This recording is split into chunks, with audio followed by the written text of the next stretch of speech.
বিকেলের আকাশটা অদ্ভুত রকমের থমথমে হয়ে আছে। সূর্যের আলো যেন ঠিকমতো মাটিতে নামতেই চাইছে না, মাঝ আকাশেই আটকে আছে এক চাপা অস্বস্তি নিয়ে। সেই আলো এসে পড়েছে জাওয়ান ম্যানশনের বিশাল লোহার গেটের উপর, যেখানে আজ মানুষের ঢল নেমেছে। চারদিক থেকে ঘিরে ফেলেছে হাজার হাজার মানুষ, কেউ ব্যানার হাতে, কেউ মুঠো উঁচু করে স্লোগান দিচ্ছে, কেউ আবার চোখে আগুন নিয়ে দাঁড়িয়ে আছে। সবার মুখে প্রতিধ্বনিত হচ্ছে, সোফিয়া জাওয়ান ডাউন, ডাউন, খুনি প্রতারক বিচার চাই, মানবতার মুখোশ খুলে ফেলো। কাল পর্যন্ত যারা তার নাম শুনে মাথা নত করত, আজ তারাই দাঁত চেপে গালি দিচ্ছে। কাল যাদের চোখে ছিল অগাধ শ্রদ্ধা, আর আজ তাদের চোখে কিনা যে কণ্ঠে একটু আগে তাকে মা বলছিল, এখন সেই কণ্ঠে বিষ মিশে তাকে অশ্রাব্য ভাষায় গালি দিচ্ছে। প্রাসাদ নয়, একটা অভিশপ্ত কারাগার, যার ভেতরে লুকিয়ে আছে সব পাপের উৎস। কেউ কেউ মাথা নাড়িয়ে তাদের কথায় সায় জানাচ্ছে। এদিকে ম্যানশনের ভেতরে উপরের তলায় নিজের বিশাল কক্ষে পায়চারি করছেন সোফিয়া জাওয়ান। তারা হাই হিলে শব্দ ঠক ঠক করে প্রতিধ্বনিত হচ্ছে পুরো রুমে। তার মুখের সেই চিরচেনা ঠান্ডার স্থিরতা নেই আজ, বরং তার জায়গায় অস্থিরতা, বিরক্তি আর একরাশ দম বন্ধ করার আগ। তিনি বারবার জানালার পর্দা সরিয়ে বাইরে তাকাচ্ছেন, জনতার ঢেউ যেন থামছেই না, বরং আরও বাড়ছে। সোফিয়া দন্ত চেপে আওড়ায়, এই নোংরা লোকগুলো এত সাহস পায় কোথা থেকে? তিনি ভেবেছিলেন এই জ্বর ওখানেই থেমে যাবে, সাথে এটাও ভেবেছিলেন সব কিছু আগের মতোই সামলে নেওয়া যাবে, যেমনটা আগেও হয়েছে, একবার নয় বহুবার। তিনি পাকিস্তান থেকে এদেশে আসার পর ব্যবসা ও রাজনৈতিক শত্রুতার কারণে অনেকবার তার ভিডিও ফাঁস হয়েছে, বহু ফাইল ফাঁস হয়েছে, আর যে এক কলে সব মিটিয়ে দিয়েছে। মিডিয়ার সামনে ঠান্ডা মাথায় দাঁড়িয়ে সব কিছুকে ভুল বুঝাবুঝি এআই বানিয়ে দিয়েছে। কিন্তু আজ সে আর যে নেই, কোথাও নেই। সোফিয়ার হাত মুষ্টিবদ্ধ হয়ে আসে। সে ঘুরে দাঁড়িয়ে তীক্ষ্ণ কণ্ঠে বলে ওঠে, আব্বাস, রণ কোথায়? রুমের এক কোণে দাঁড়িয়ে থাকা আব্বাস কাঁপা কাঁপা গলায় বলে, লেডি স্যার, আমরা ট্রাই করছি, কিন্তু কোনোভাবেই কন্ট্রাক্ট হচ্ছে না। স্যারের লোকেশন ট্রেস করা যাচ্ছে না। এক মুহূর্তের জন্য নীরবতা নেমে আসে কক্ষে। তারপর সুফিয়া চিৎকার করে বিরক্তিসূচক শব্দ বের হয়, ড্যাম ইট শিট। পর মুহূর্তে সে সামনে থাকা কাছের টেবিলটা এক লাথিতে উল্টে ফেলে দেয়। টেবিলের উপর রাখা গুলো টুকরো টুকরো হয়ে ছড়িয়ে পড়ে মেঝেতে। সব একে যে কেউ কাজের না, সে একে একে সব কিছু ছুঁড়ে মারতে থাকে, ফাইল, ল্যাম্প, যা সামনে পাচ্ছে সব।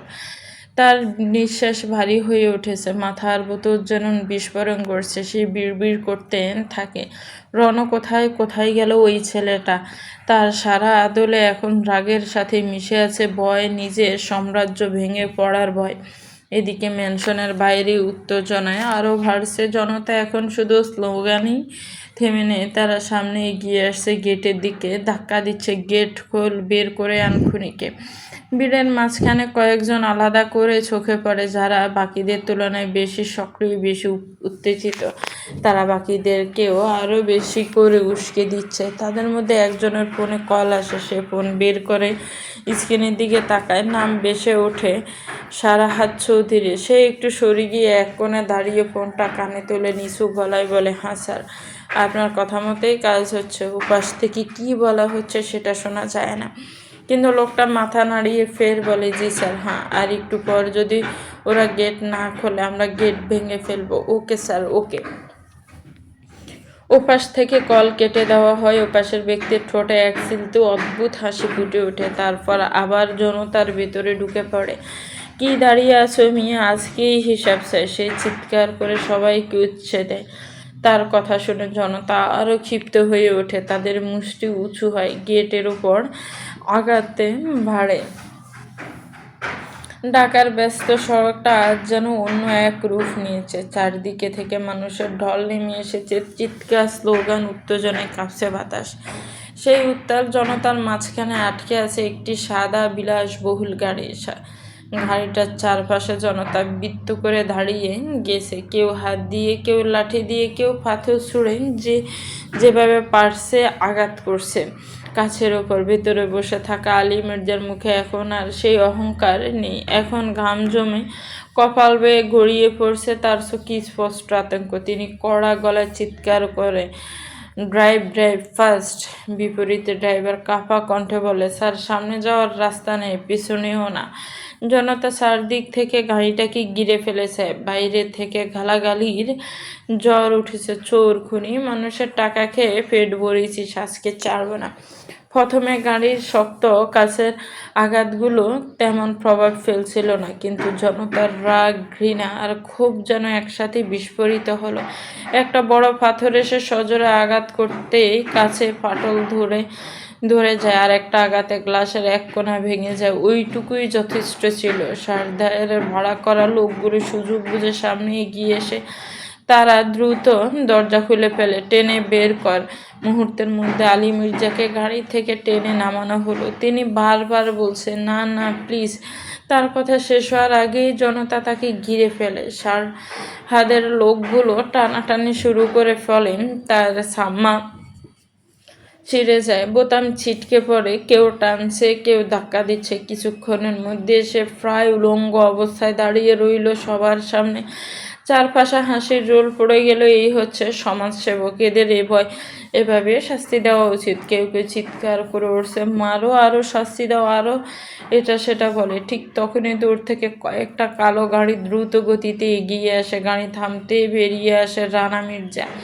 সে রক্তচক্ষুতে জনতার দিকে তাকিয়ে গার্ডদের দিকে তাকিয়ে চিৎকার করে, কভার ফায়ার।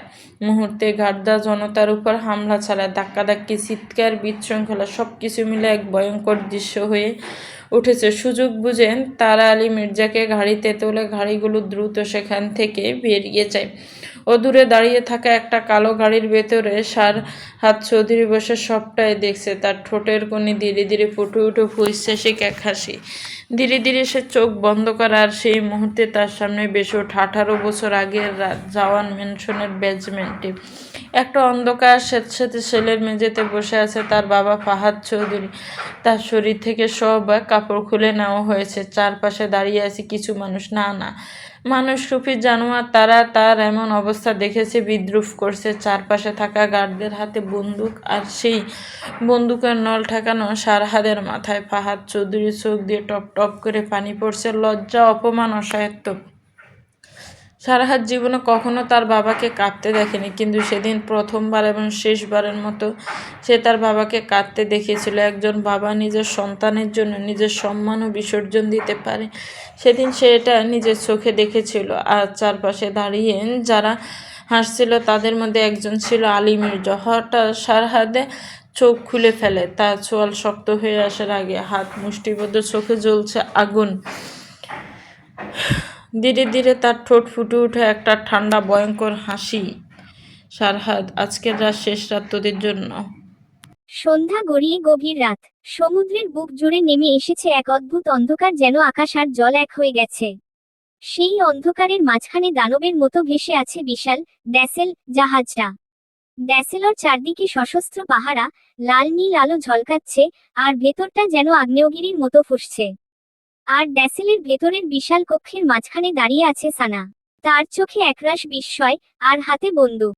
দৃষ্টি আটকে আছে সামনে, কেননা তার সামনে দাঁড়িয়ে থাকা মানুষটা মার্কান স্টিফেন। না না, এটা অসম্ভব। পাশে দাঁড়িয়ে থাকা এসপিও অবাক দৃষ্টিতে তাকিয়ে আছে।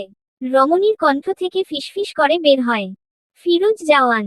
ফিরোজ জাওয়ান ধীরে ধীরে মাথা তুলে তাকায়। তার ঠোঁটে খেলে যায় ঠান্ডা, ভয়ঙ্কর হাসি। আর ঠিক তখনই সানার মাথার ভেতর যেন একসাথে বিস্ফোরিত হতে শুরু করে ডক্টর সাইয়েদার বলা প্রতিটা কথা। এজন্যই তিনি সানাকে বারবার বলেছেন, তোমার চারপাশে সবাই মুখোশধারী। জাওয়ান ম্যানশনের কেউই আসলে যেরকম দেখায় সেরকম না। সবার আলাদা আরেকটা চেহারা আছে। তার মানে ডক্টর সাইয়েদা জানতেন মার্কানি ফিরোজ জাওয়ান আরজের নিজের চাচা। মুহূর্তে যেন পুরো পৃথিবীটা ভেঙে পড়ে সানার চোখের সামনে। তার মাথায় ঝড়ের মতো ভেসে উঠতে লাগলো একের পর এক ঘটনা।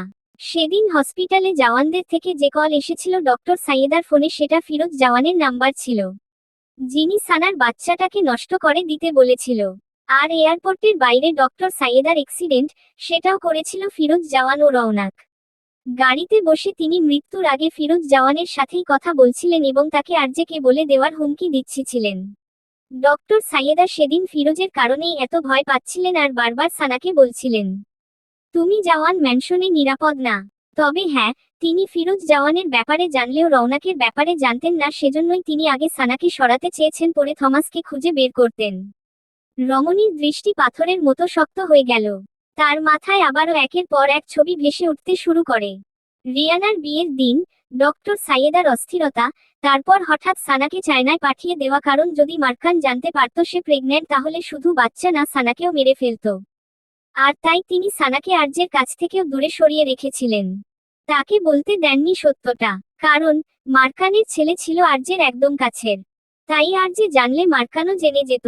এই কারণেই সানাকে সবকিছু থেকে দূরে রাখতে, বাঁচিয়ে রাখতে ডক্টর সাইয়েদা তাকে পাঠিয়েছিল মিসেস দিলরুবা খানমের কাছে। সবকিছু ছিল এক বিশাল খেলা। মার্কান জওয়ানদের টাকা, ক্ষমতা ব্যবহার করে গোপনে তাদের বিরুদ্ধেই যুদ্ধ সাজিয়েছে। এই মার্কানি আফগানি মুসাবকে বাংলাদেশে এনেছে। সেই তাকে শক্তি, অস্ত্র, সৈন্য দিয়েছে। সেই জওয়ানদের বিরুদ্ধে আরেকটা সেনা গড়ে তুলেছে, মুখোশধারী, একরকম চেহারা, যেন কেউ কাউকে চিনতেই না পারে। ওই দিন মার্কান যেই ম্যানশনে বসে থমাসের সাথে কথা বলেছে সেটা জওয়ান ম্যানশনই ছিল। সানার কাছে সবকিছু এখন পরিষ্কার। সবকিছুর পেছনে একটাই নাম, মার্কান স্টিফেন, অথবা ফিরোজ জওয়ান। সানার দৃষ্টি ধীরে ধীরে সরে আসে মার্কানের মুখ থেকে নিচে তার কোলে থাকা ছোট্ট শরীরটার দিকে, আর মুহূর্তেই তার বুকটা কেঁপে ওঠে। কেননা তার ছেলে নিস্তেজ হয়ে পড়ে আছে মার্কানের কাঁধে।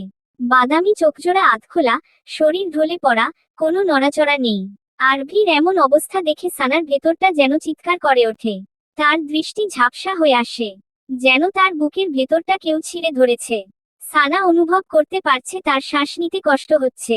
মায়ের মনে হাজারটা প্রশ্ন উকি দিচ্ছে। ভীর, ঠিক আছে তো? ওর কি করেছে এরা? ও কেন এভাবে নিস্তেজ? মুহূর্তেই রমণীর চোখ ভিজে ওঠে, তার আঙুলগুলো কাঁপছে, বন্দুক ধরা হাতটা ভারী হয়ে আসে। কিন্তু পরের মুহূর্তেই তার চোয়াল শক্ত হয়ে যায়, চোখের জল শুকিয়ে যায় আগুনে। সে কদম ফেলে আরভির দিকে এগিয়ে যাওয়ার আগেই মার্কান বাঁকা হেসে বলে, নট সো ফাস্ট, বৌমা। সে অনায়াসে আরভিকে পাশের এক গার্ডের হাতে তুলে দেয়। পরের মুহূর্তেই আরেকজন গার্ড এসে বন্দুক ঠেকিয়ে দেয় আরভির মাথায়। সানার বুকটা যেন হঠাৎ থেমে যায়। সে একটা ফাঁকা ঢোক গিলে হাত উপরে উঠিয়ে বারবার নেড়ে না বুঝিয়ে আরো দু কদম পিছিয়ে যায়। বারবার বিড়বিড়ায়, না, প্লিজ, না। তার হাত পা কাঁপছে, মস্তিষ্কে এলোমেলো ভাবনারা এসে হানা দিচ্ছে, কিন্তু রমণী নিজেকে সামলে নিচ্ছে, কেননা একটা ভুল পদক্ষেপ আর তার ছেলের। না, না, সে আর কিছু ভাবতে যায় না। এইদিকে হ্যান্ডকাফে বাঁধা আর্যে দাঁড়িয়ে আছে, কিন্তু তার শরীরের প্রতিটা পেশি টানটান হয়ে আছে। তার চোখ গেঁথে আছে তার নিস্তেজ, বন্দুকের মুখে থাকা ছেলের ওপর। তার বুকের ভেতরটা যেন বিস্ফোরিত হচ্ছে, মুষ্টিবদ্ধ হাত বারবার শক্ত হচ্ছে, আবার খুলছে। রাগে শিরাগুলো সহ ফুলে উঠেছে। এক সেকেন্ড, শুধু এক সেকেন্ড হাত ছাড়লে সে এদের টুকরো টুকরো করে ফেলবে। এদের কলিজাগুলো নিজ হাতে টেনে বের করবে। কত বড় সাহস তার ছেলের দিকে বন্দুক তাক করে। কিন্তু তার ছেলের মাথায় বন্দুক ঠেকানো এটা নজরে আসতেই সে থেমে যায়। আর যে দাঁতে দাঁত চেপে নিজেকে থামিয়ে রাখে। তার বুক উঠানামা করছে দ্রুত। ভেতরে যেই আগুনটা জ্বলছে সেই আগুনকে সে জোর করে আটকে রেখেছে আর যে। কেননা এই মুহূর্তে সে শুধু একজন মাফিয়া না, সে একজন বাবা। আর তার সামনে তার সন্তানের জীবন ঝুলে আছে এক টুকরো ট্রিগারের উপর। হঠাৎ ফিরোজ জওয়ান ধীরে ধীরে সানার দিকে এগিয়ে আসে। ঠোঁটে একটা নির্মম হাসি দিয়ে ঠান্ডা স্বরে শুধায়, বৌমা, আমাকে দেখে এতটা চমকানোর কি আছে? অবাক হয়েছ বুঝি? সে মাথা কাত করে তাকায় সানার দিকে, কণ্ঠে তীব্র বিদ্রুপ নিয়ে আওড়ায়, বাই দা ওয়ে, তোমার ওই কাকা শ্বশুর ফিরোজ জওয়ান। সে একটু থেমে ঠোঁটের কোণে হাসিটা আরো চওড়া করে তাচ্ছিল্যের স্বরে বলে, তাকে তোমার শ্বশুরের সাথেই পরকালে পাঠিয়ে দিয়েছি আমি আরো অনেক আগেই। তার জায়গায় ছিল। সে হাত দুদিকে বাড়িয়ে গর্বের সঙ্গে বলে, আমি মার্কান স্টিফেন। এক মুহূর্তে যেন পুরো ঘরটা থমকে যায়। সানার বুকের ভেতর কেঁপে ওঠে। তারা শুধু আর জেকে ধোঁকা দেয়নি, তারা আসল ফিরোজ জওয়ানকেও মেরে ফেলেছে রওনাকের মতো। তার ভাবনার মধ্যেই মার্কান আবার বলে, ডক্টর সাইয়েদা খুব বেশি জানতো, তাই ওকে সরাতে হয়েছে। আর তুমিও যদি সময়মতো না সরতে, তাহলে। কক্ষের সবার চেহারায় বিস্ময় থাকলেও একজন সম্পূর্ণ নির্বিকার ভাবে অগ্নি দৃষ্টিতে তাকিয়ে আছে মার্কানের দিকে, যেন সে আগে থেকেই এই ব্যাপারে জানতো। সেটা আর কেউ না আর যে। মারকান ধীরে ধীরে হেঁটে যায় তার সামনে। আর যে দাঁড়িয়ে আছে, হাত হ্যান্ডকাফে বাঁধা, তবুও তার চোখে ভয় নেই, আছে শুধু তারা চিহ্নগুণ। মারকান তার কাঁধে হাত রেখে শান্ত স্বরে আওড়ায়, তুই জানতিস তাই না? কিভাবে জানলি বলতো? আর যে ঠোঁট বাঁকিয়ে ঠান্ডা, কাঁপন ধরানো হাসি টেনে আওড়ায়, আমার আঁকি অন্য মেয়েদের দিকে তাকানো তো দূরের কথা, কাকির নামটাও উল্টে উচ্চারণ করেনি কোনোদিন। সে এক সেকেন্ড থেমে চোখ সরাসরি মারকানের চোখে গেঁথে ফের বলে, আর তুই, তোর চোখে সেই নোংরা ক্ষুধা আমি অনেক আগেই দেখেছি। মারকান হঠাৎ কর্কশ, বিকৃত হেসে ওঠে, কিন্তু তোর কাকি তো তোর বাপের সাথেই চক্কর চালাচ্ছিল, তাই না? তার বলা বাক্যটুকু শ্রবণ হতেই এক মুহূর্তে বিপরীত পাশের মানবের চোখ ঝলসে ওঠে, তার চোয়াল শক্ত হয়ে যায়। শব্দগুলো যেন ছুরি হয়ে বিঁধে যায়। তার শরীর সামনের দিকে ঝুঁকে আসে যেন এখনই ঝাঁপিয়ে পড়বে, কিন্তু ঠিক তখনই তার দৃষ্টি চলে যায় অদূরে দাঁড়িয়ে থাকা গার্ডের কোলে তার ছেলের ইশ। আর যে থেমে যায়, দাঁতে দাঁত চেপে রাগটাকে গিলে ফেলে, কেননা এই মুহূর্তে তার রাগের চেয়েও বড় তার ছেলে। ঠিক তখনই থমাস এগিয়ে আসে।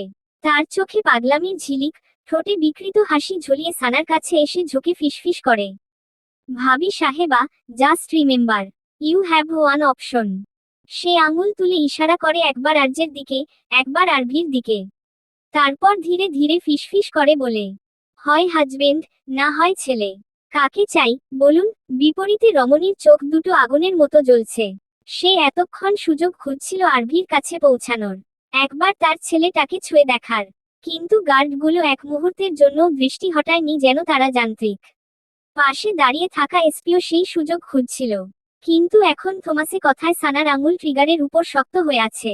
সে দাঁতে দাঁত চেপে বলে, তোদের দুই বাপ ছেলের রক্ত চাই আমি। একজনকে না, দুজনকেই মাটিতে ফেলে রক্তে ভাসাবো আমি। বিপরীতে থমাস হেসে ওঠে। তাকে দেখে মনে হচ্ছে সে সানার রাগের মজা নিচ্ছে। সে হাততালি দিয়ে বলে, ওহ, আই লাইক দ্যাট। এই আগুনটাই তো দেখতে চেয়েছিলাম আমি। এই বলে থমাস হঠাৎ বন্দুক তুলে সানার দিকে তাক করে। ঠিক সেই মুহূর্তে আর্যের গর্জন যেন বজ্রপাতের মতো ফেটে পড়ে পুরো ঘরে। কুত্তার বাচ্চা, ওর দিকে বন্দুক তুললে। আর্যে এক পা এগিয়ে আসে। সাথে সাথে তার চারপাশে থাকা মার্কানের গার্ডগুলো তাকে ঘিরে ধরে। আর্যে তাদের তোয়াক্কা না করে ফের বলে, তোর মৃত্যু এতটা কঠিন হবে, তুই নিজেও কল্পনা করতে পারবি না। মৃত্যুর আগ পর্যন্ত প্রতিটা সেকেন্ডে তুই মৃত্যুর জন্য ভিক্ষা করবি ঈশানের মতো। থমাস তার বিপরীতে কিছু বলার আগেই হঠাৎ করেই গার্ডদের সারি ভেদ করে ঝড়ের মতো ভেতরে ঢুকে পড়ে এক রমণী। কেউ কিছু বুঝে ওঠার আগেই একটার পর একটা ঘুষি এসে পড়ে থমাসের বুকে। থমাস বুকের দিকে তাকাতেই নজরে আসে ঈশানী। ওই রাতে থমাস জ্যাকের ঘাড়ে ইঞ্জেকশন পুশ করার সাথে জ্যাক ইঞ্জেকশনটা টেনে বের করে রওনাকের দিকে তাকায়। রওনাকের ঠোঁটে ধীরে ধীরে বাঁকা হাসি ফুটে ওঠে, যেটা দেখা মাত্রই জ্যাক বুঝে যায় তার উদ্দেশ্য। আর এক মুহূর্ত দেরি না করে জ্যাক ঝাঁপিয়ে পড়ে তার ওপর। দুই হাতে রওনাকের গলা চেপে ধরে। রওনাকের শ্বাস বন্ধ হয়ে আসছে, সে রীতিমতো হাঁপাচ্ছে। কিন্তু তবুও পকেট থেকে আরেকটা ইঞ্জেকশন বের করে। জ্যাকের ঘাড়ে আবার পুশ করতে যায়, ঠিক তখনই জ্যাক কষ্ট করে চোখ তুলে বলে, লিভ, ঈশানী। ঈশানী স্তব্ধ, হতভম্ব হয়ে তাকিয়ে আছে রওনাকের দিকে। তার চোখের সামনে সবকিছু ভেঙে পড়ছে। সে লাইফেও কল্পনা করেনি রওনাক এমন কিছু করবে। রমণী আর এক মুহূর্ত দাঁড়ায় না। আর ভিকে বুকে চেপে গাড়ি থেকে বেরিয়ে দৌড় দেয়। পেছনে গাড়ির ভেতর ধস্তাধস্তি শুরু হয়ে যায়। জ্যাকের শরীর ধীরে ধীরে নিস্তেজ হয়ে পড়ছে। দুইটা ইঞ্জেকশনের কারণে তার চোখ বন্ধ হয়ে আসছে। অবশেষে যন্ত্রমানব ঢলে পড়ে। রওনাক হাঁপড়ের মতো শ্বাস নিচ্ছে। মুখ থেকে বেরিয়ে আসে বিরক্তিকর শব্দ, শিট। সে মাথা তুলে তাকায়, নজরে আসে পিছনের সিট খালি, ঈশানী নেই আর না আরভি। সে তড়িঘড়ি করে গাড়ি থেকে বেরিয়ে ফোন করে, ড্যাড, লোক কোথায়? ওপাশ থেকে আসে ঠান্ডা কণ্ঠ। থমাস, জ্যাক কি করছে? রওনাক দাঁতে দাঁত চেপে বলে, জ্যাক আউট, কিন্তু বাচ্চাটা নিয়ে ঈশানী জঙ্গলের দিকে গেছে। ওদের দুজনকেই শেষ করে দাও। হঠাৎ চিৎকার করে ওঠে রওনাক। তার চোখ রক্তবর্ণ হয়ে উঠেছে। ড্যাড, ওর গায়ে একটা আঁচড় লাগলে আমি সব জ্বালিয়ে দেব। শুধু ওকে আটকে রাখো, আমি আসছি। এই বলেই কল কেটে দেয় সে। এদিকে অন্ধকার জঙ্গলের ভেতর দৌড়াচ্ছে ঈশানী। তার শ্বাস কাঁপছে। কোলে থাকা আরভি কেঁদে উঠেছে। ঈশানী কাঁপা কাঁপা গলায় সান্ত্বনার সুরে বলে, চুপ, প্লিজ চুপ। হঠাৎ তার পা থেমে যায়। চারদিক থেকে একই মুখের মানুষগুলো বেরিয়ে এসে তাকে ঘিরে ফেলে। ঈশানী আরভিকে আরো শক্ত করে জড়িয়ে ধরে। পিছনে ফিরতেই দেখে রওনাক এগিয়ে আসছে। মুহূর্তে ঈশানীর চোখে আগুন জ্বলে ওঠে। সে এক মুহূর্ত না ভেবে থুতু ছুঁড়ে মারে তার মুখে। তোকে আমি জানোয়ারও বলবো না, তুই তার থেকেও নিচে। আমার বাচ্চাকে ছুবি না। রওনাক থেমে ধীরে ধীরে মুখ মুছে তারপর এক ঝটকায় আরভিকে টেনে নেয় তার কোলে। চিৎকার করে ওঠে ঈশানী। না, ওকে এদিকে দেয়। এদিকে আরভি কাঁদছে আন্না আন্না বলে। তার চিৎকারের পরোয়া না করে চারপাশে লোকগুলো এসে আরভিকে নিয়ে গাড়ির দিকে নিয়ে যায়। ঈশানী ছুটতে যাবে তার আগেই রওনাক তার হাত চেপে ধরে। ঈশানী ফিরে তাকিয়ে অগ্নি দৃষ্টি নিক্ষেপ করে পরপর দুটো চড় বসায় তার গালে। চোখে ঘৃণা নিয়ে কলার চেপে ধরে। তুই মানুষ না, তুই একটা জানোয়ার। রওনাক কিছু না বলে শুধু তাকিয়ে থাকে। তারপর ধীরে পকেট থেকে একটা রুমাল বের করে ঈশানীর মুখের সামনে ঘুরায়। কয়েক সেকেন্ডের মাথায় ঈশানীর চোখ ঝাপসা হয়ে আসে। শরীর ঢলে পড়ে সামনে সাথে সাথে রওনাক তাকে ধরে কোলের মধ্যে তুলে নেয়। তার ঠোঁটে ধীরে ধীরে সেই ঠান্ডা হাসি ফুটে ওঠে। সুইট হার্ট, আজ থেকে তুমি বন্দি। এই মুহূর্তে কক্ষের মধ্যে থাকা ঈশানীর চুল এলোমেলো, চোখ দুটো রক্তবর্ণ, নিঃশ্বাস ভারী। যেন পাগলের মতো ঝাঁপিয়ে পড়েছে সে থমাসের ওপর। সে একের পর এক কিল ঘুষি মারছে, বুক, কাঁধ, মুখ যেখানে পারছে আর একের পর এক গালি ছুড়ছে। কুত্তা, জানোয়ার, আমার বাচ্চাটাকে ছুঁয়েছিস তুই? তার কণ্ঠ ফেটে যাচ্ছে চিৎকারে। তাকে এতক্ষণ পাশের একটা বড় রুমে আটকে রেখেছে থমাস। গত দুদিন ধরেই সে ওই রুমে আটক। এই মুহূর্তে ঈশানী চারপাশে কে কি আছে কিছুর দিকেই তাকাচ্ছে না। সে থমাসের উপর নিজের সর্বশক্তি দিয়ে হাত চালিয়ে যাচ্ছে। পিছন থেকে কয়েকজন গার্ড দৌড়ে আসছে তাকে আটকাতে। কিন্তু তারা কাছে পৌঁছানোর আগেই থমাস এক হাত তুলে ইশারা করে। স্টে ব্যাক, ডোন্ট টাচ হার। গার্ডরা থেমে যায়। মার্কান বিরক্ত হয়ে তাকায় ছেলের দিকে। এই মেয়েটার জন্য তাকে তার প্ল্যান আরো পিছাতে হয়েছে। না হলে তারা এতদিনে দেশের বাইরে থাকতো। কিন্তু কি করবে তার একমাত্র ছেলে যে এই মেয়েটাকে ছাড়া কিছুই বুঝে না। সেই গার্ডদের আবার আদেশ করে, এই পাগলটাকে সরাও এখান থেকে। গার্ডরা তার আদেশ মতো আবার এগোতে যাবে ঠিক তখনই থমাস হঠাৎ ঘুরে দাঁড়িয়ে তর্জনী তুলে চিৎকার করে ওঠে। Don't dare, dad. আমি আগেও বলেছি, এখনো বলছি, ওর দিকে কেউ চোখ তুলেও তাকাবে না। থমাস এক পা এগিয়ে এসে দন্ত খিচিয়ে বলে, আর নেক্সট টাইম তুমি ওকে পাগল বললে ভালো হবে না। ও আমার ঈশা রানী। কিন্তু তার এমন কথায়ও বিপরীতে রমণী গলল না আর না থামল। সে আবার ঝাঁপিয়ে পড়ে থমাসের ওপর। তার হাত, নখ, ঘুষি সবকিছু দিয়ে আঘাত করছে আর বলছে, আর ভি কোথায়? আমার বাচ্চাটাকে দে। তারা চিহ্ন তোত্তার বাচ্চা এক্ষুনি দিবি। সে থমাসের কলার চেপে ধরে ঝাঁকাতে ঝাঁকাতে বলতে থাকে, কি করেছিস ওর সাথে? বল, শয়তান, জানোয়ার, আমি তোকে মেরাই ফেলবো। তার চোখ দিয়ে গোড়গোড় করে পানি ঝরছে। থমাস একসময় বাধ্য হয়ে তার দুই হাত চেপে ধরে। অন্য হাতে তাকে নিজের বুকের সাথে আটকে ফেলে। সেই নিচু গলায় আওড়ায়, রিল্যাক্স, ঈশা রানী। কিন্তু ঈশানী হাত ছাড়িয়ে আবার আঘাত করতে থাকে। ছাড়, আমাকে ছাড়, আমার বাচ্চা দে। সে তার বুক, কাঁধে আছাড় মারছে, মাথা ঝাঁকাচ্ছে একেবারে নিয়ন্ত্রণহীন ভাবে। মার্কান এই দৃশ্য দেখে দীর্ঘশ্বাস ফেলে। বিরক্ত, ক্লান্ত দৃষ্টিতে অন্যদিকে তাকিয়ে নেয় সে। ঠিক সেই মুহূর্তে আর্যের সূক্ষ্ম দৃষ্টিতে এসপির দিকে তাকিয়ে ইশারা করে। এসপি তার ইশারা বুঝে ধীরে ধীরে সে নিজের পকেটে হাত ঢুকায়। একটা ছোট সাইলেন্সার বের করে নিঃশব্দে সেটা বন্দুকে লাগায়। কেউ খেয়াল করছে না তাদের, কেননা সবাই এখনো তাকিয়ে আছে ঈশানীর পাগলামির দিকে। এসপি বন্দুকটা একটু নিচু করে ধরে টার্গেট, আর্যের হ্যান্ডকাফ। এক সেকেন্ডে ফুসস করে একটা গুলি বের হয় আর সাথে সাথে আর্যের হ্যান্ডকাফ খুলে যায়। আর্যের ধীরে ধীরে কবজিটা নাড়ায়, যেন এতক্ষণ ধরে জমে থাকা শিকল ভেঙে গেছে। তার ঠোঁটের কোণে ধীরে ধীরে ফুটে ওঠে একটা বাঁকা, ভয়ঙ্কর হাসি। সে প্রথমেই তার হাতে থাকা ইলেকট্রনিক ঘড়িতে কাইলিনকে সিগন্যাল পাঠিয়ে দেয়। কিন্তু এদিকে সানার কোন দিকে খেয়াল নেই। চারপাশে কে কি বলছে, কে দাঁড়িয়ে আছে, কে তাকিয়ে আছে এসব যেন তার কাছে অস্তিত্বহীন। সে এক দৃষ্টিতে তাকিয়ে আছে সামনে দাঁড়িয়ে থাকা ছেলেটার দিকে, তার ভিড়ের দিকে। তার বুকের ভেতর হঠাৎ করে এক অদৃশ্য শূন্যতা জমে উঠতে থাকে। আজ দুদিন হয়ে গেছে সে নিজের কলিজার টুকরো ছেলেকে দেখেনি। এই দুটো দিন যেন তার কাছে 2 বছর। যে ছেলের থেকে 2 মিনিট দূরে থাকলেই তার বুক ধড়ফড় করতে শুরু করে, মাথার ভেতর হাজারটা আশঙ্কা ঘুরতে থাকে, সেই ছেলের কোনো খোঁজ নেই দুদিন। সে জানতো না কেমন আছে তার ছেলেটা, খেয়েছে কিনা, কেঁদেছে কিনা, কেউ তাকে মারছে কিনা। এই চিন্তাগুলো তার বুকের ভেতর ছুরি হয়ে বিঁধছিল প্রতিটা মুহূর্তে। আর আজ সে তাকে সামনে দেখছে। কিন্তু এই কি সেই আরভি? ছেলেটার চেহারা দেখে তার বুকের ভেতরটা মোচড় দিয়ে ওঠে। কেননা আরভির চোখ নিচু, মাথাটা ঝুঁকে আছে গার্ডের কাঁধে, শরীর দেখেই বোঝা যাচ্ছে একদম নিস্তেজ। যেন তার ভেতর থেকে সব শক্তি শুষে নেওয়া হয়েছে। যেন সে আর সেই আগের চঞ্চল, প্রাণবন্ত বাচ্চাটা নেই। সানার গলা শুকিয়ে আসছে, তার মনে হচ্ছে কেউ যেন তার বুকের ভেতর হাত ঢুকিয়ে তার হৃৎপিণ্ডটা মুঠো করে চেপে ধরেছে। না হলে এভাবে নেতিয়ে আছে কেন তার ছেলে? কেন সে মাথা তুলছে না? কেন তার চোখে সেই চেনা দীপ্তি নেই? মুহূর্তেই তার মাথার ভেতর হাজারটা ভয়ঙ্কর সম্ভাবনা ঘুরে ওঠে। তার নিষ্পাপ ছোট বাচ্চাটাকে এই জানোয়ারগুলো কি করেছে তার সাথে? কতটা কষ্ট দিয়েছে, কতটা ভয় দেখিয়েছে, যে সে মাথাটাও তুলতে পারছে না। এই চিন্তা আসতেই তার শ্বাস আটকে আসে। তার চোখ দুটো ঝাপসা হয়ে আসে অশ্রুতে। তার মায়ের মনটা হাহাকার করে ওঠে। সে অজান্তে এক পা এগোতে গিয়েও থেমে যায় ছেলের মাথায় বন্দুক ঠেকানো দেখে। ঠিক তখনই আরভিকে এক গার্ডের কোল থেকে আরেক গার্ড নেয়, আর সে সময়ে সানার চোখ গিয়ে আটকে যায় আরভির কোমরের দিকে। আর পরের মুহূর্তেই তার বুকের ভেতরটা যেন থেমে যায়। কেননা আরভির কোমরে লাগানো একটা টাইমার। ডিজিটাল ডিসপ্লেতে সংখ্যা চলছে। সময় কমছে, টিক টিক টিক করে। প্রতিটা সেকেন্ড যেন তার বুকের উপর হাতুড়ির মতো আঘাত করছে। সানার চোখ বড় হয়ে যায়। তার দৃষ্টি স্থির হয়ে যায় সেই টাইমারের উপর। মস্তিষ্ক যেন কয়েক সেকেন্ডের জন্য কাজ করা বন্ধ করে দেয়। তারপর এক ঝটকায় বাস্তবতা তাকে আঘাত করে।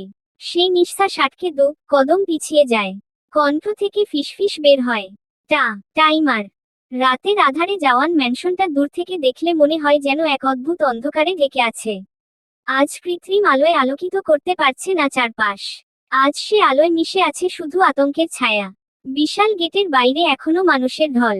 কেউ বাড়ি ফেরেনি। চিৎকার, স্লোগান, ক্ষোভ সব মিলিয়ে চারপাশ যেন দাউ দাউ করে জ্বলছে। মানুষের গলার স্বর যেন রাতের নীরবতাকে ছিন্নভিন্ন করে দিচ্ছে বারবার। এদিকে ম্যানশনের ভেতরে সোফিয়া জওয়ান একদম স্থির থাকতে পারছে না। নিজের অস্বস্তিকে আটকে রাখতে পায়চারি করছে কখন থেকে। তার মুখে প্রথমবারের মতো স্পষ্ট আতঙ্ক, চোখ দুটো লাল, ঠোঁট শুকিয়ে গেছে। তার বুক ধকধক করছে, মনে মনে ভাবছে, এভাবে এভাবে তো হওয়ার কথা ছিল না। সে ভেবেছিল আগের মতোই সামলে নেবে।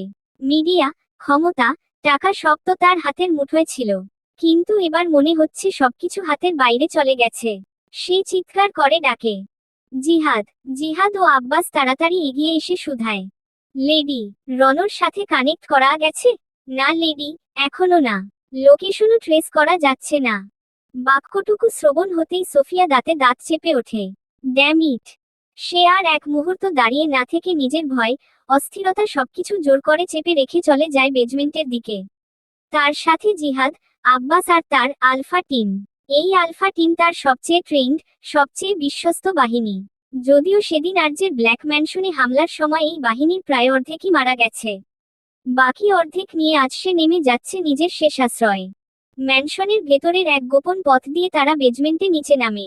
না, এটা শুধু একটা বেজমেন্ট না, অবাক দৃষ্টিতে তাকালে বোঝা যায় এটা একটা গোপন দুর্গ। বেজমেন্টের এই অংশের ব্যাপারে কেউ জানে না, আর যেও না। সোফিয়া বহু বছর ধরে গোপনে এটাকে তৈরি করেছে, আরো গভীর, আরো বিশাল, আরো সুরক্ষিত করে। লোহার দরজা, biometric lock, CCTV, underground tunnel, সবকিছু এমনভাবে তৈরি যেন কেউ এখানে ঢুকতে না পারে। আর ঢুকলেও সে গোলকধাঁধায় ফেসে যাবে। এখান থেকে বেরোনোর পথ শুধু সোফিয়া জানে। সোফিয়া এটাকে বানিয়েছে কেননা তার মনে সবসময় একটা ভয় ছিল, যদি কোনোদিন তার পরিণতি লরেন্সের মতো হয় তাহলে সে এখানে লুকাবে। এখানে, যেখানে কেউ পৌঁছাতে পারবে না। সোফিয়া ধীরে ধীরে ভেতরে ঢুকে পড়ে। দরজাগুলো একে একে বন্ধ হয়ে যায়। তার দরজা বন্ধ হওয়ার সাথে সাথে উপরে ধাম করে জওয়ান ম্যানশনের প্রধান গেট ভেঙে ফেলে বিক্ষোভে ফেটে পড়া জনতা। তারা ভেতরে ঢুকে কেউ চিৎকার করছে, দৌড়াচ্ছে। কেউ কেউ ভাঙচুর শুরু করতে যাচ্ছে। কিন্তু সকল বিক্ষুব্ধ জনতা থেমে যায় পিছন থেকে আসা কয়েকটা ভারী কণ্ঠস্বরে। Stop, no one move! সকলে একসাথে পিছনে ফিরে তাকায়, নজরে আসে ম্যানশনের গেট দিয়ে একের পর এক ঢুকে পড়ে সিআইডির কালো গাড়ি। হেডলাইটের আলোতে পুরো প্রাঙ্গণ আলোকিত হয়ে ওঠে। প্রথম গাড়ির দরজা খুলে নামে এসিসি সিতারা আদিল। তার পরনে বুলেটপ্রুফ ভেস্ট, হাতে বন্দুক। তার পিছনে নামতে থাকে একের পর এক ইউনিট। শুধু সিআইডি না, ইন্টারন্যাশনাল ইনভেস্টিগেশন ইউনিট। তাদের দেখে স্পষ্ট বোঝা যাচ্ছে তারা এদেশের নয়। তাদের সাথে আরও আছে চাইনিজ ট্যাকটিক্যাল ইউনিট, এছাড়াও ইন্টারপোল সংযুক্ত অপারেটিভ টিমও এসেছে। জনতা বিস্মিত দৃষ্টিতে তাকিয়ে আছে তাদের দিকে। সিতারা সামনে এগিয়ে এসে শক্ত কণ্ঠে বলে, এই জায়গা এখন অফিসিয়ালি সিল করা হলো। কেউ বিশৃঙ্খলা সৃষ্টি করবেন না। পিছনে দাঁড়িয়ে থাকা এক বিদেশি অফিসার ইংরেজিতে বলে, we proceed as planned.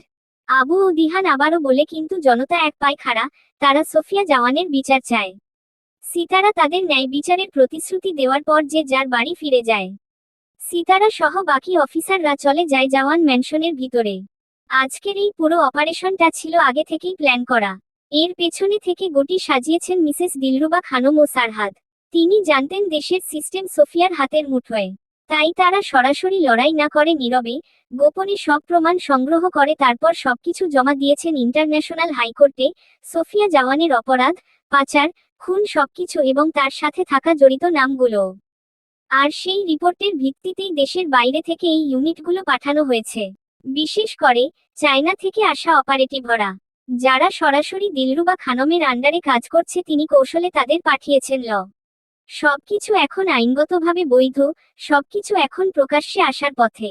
Jawan ম্যানশনের বেজমেন্টে নামার পথটা যেন সরাসরি অন্ধকারের গহ্বরে ঢুকে যাওয়ার মতো। লোহার ভারী দরজা খুলতেই ভেতর থেকে ঠান্ডা বাতাসের সাথে এক অদ্ভুত গন্ধ বেরিয়ে আসে, পুরনো তারা চিহ্নিত আর কিছু কেমিক্যাল সাথে মিশে, যা শব্দে বোঝানোর মতো না। সামনে লম্বা করিডোর আর দেয়াল জুড়ে স্টিলের দরজা, প্রতিটাতে ডিজিটাল প্যানেল। সিতারা আদিল থেমে একবার চারপাশটা ভালো করে পর্যবেক্ষণ করে নেয়। তারপর প্রথম দরজার সামনে গিয়ে পাসওয়ার্ড টাইপ করে। সঠিক পাসওয়ার্ড দিতেই দরজা খুলে যায়। এখানকার সকল দরজায় পাসওয়ার্ড দেওয়া, আর প্রতিটা দরজার কোড সারহাদের কাছে ছিল, যেগুলো ওইদিন মিটিংয়ে সারহাদ তাকে দিয়েছে। সিতারা জানে না সারহাদ এগুলো কিভাবে জেনেছে বা তার কাছে এই পুরো বেজমেন্টের নকশা আসলো কোথা থেকে। সারহাদ তাকে এটাও বলেছে, প্রতিটা দরজার পাসওয়ার্ড একবার ভুল হলে আগামী 72 ঘন্টার জন্য আর কেউ দরজা খুলতে পারবে না।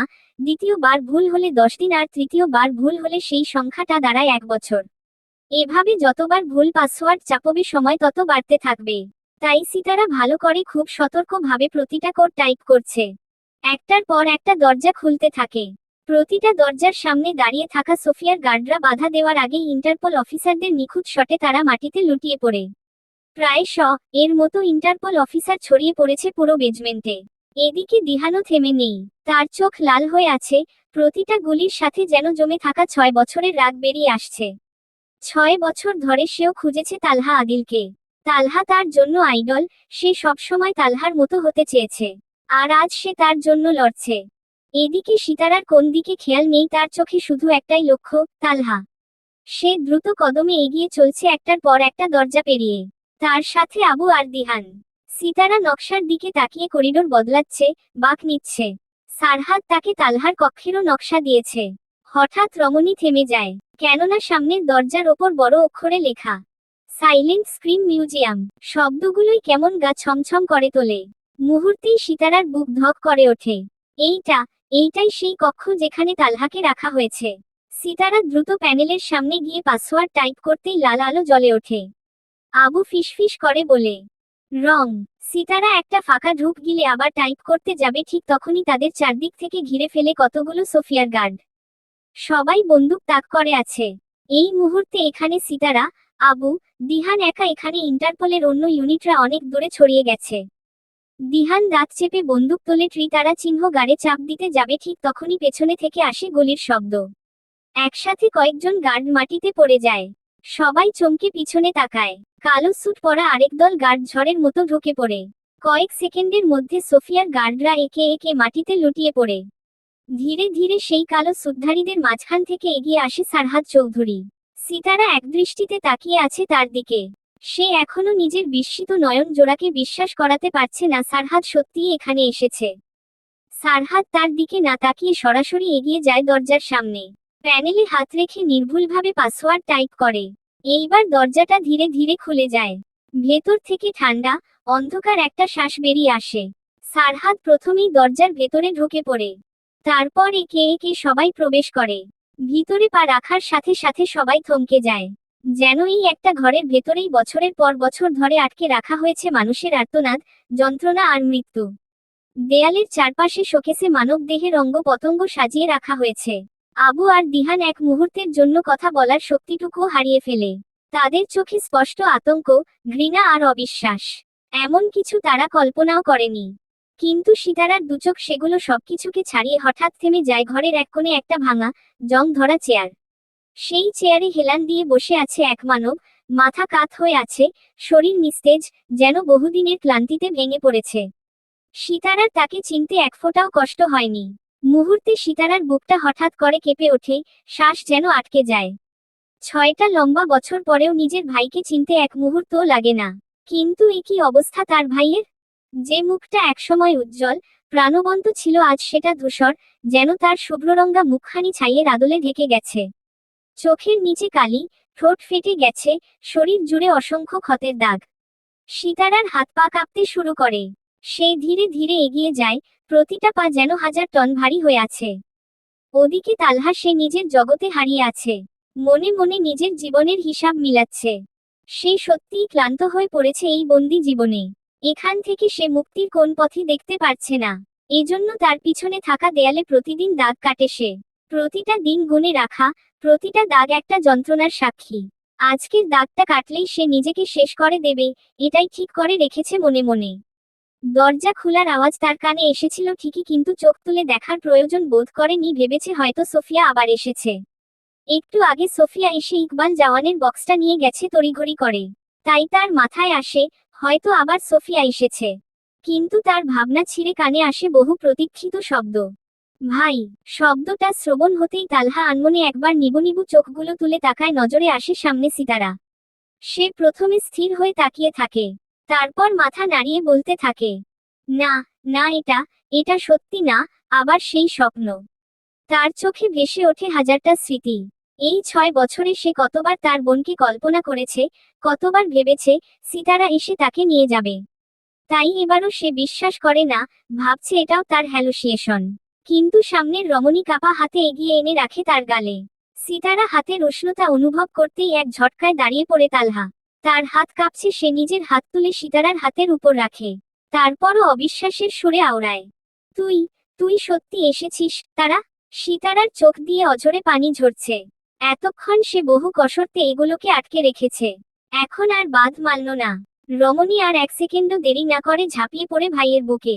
তাকে শক্ত করে জড়িয়ে ধরে বলে, ভাইয়া! তার গলা জড়িয়ে আসছে কান্নায়। সে আঁকড়ে ধরে তালহাকে, যেন ছেড়ে দিলে আবার হারিয়ে যাবে।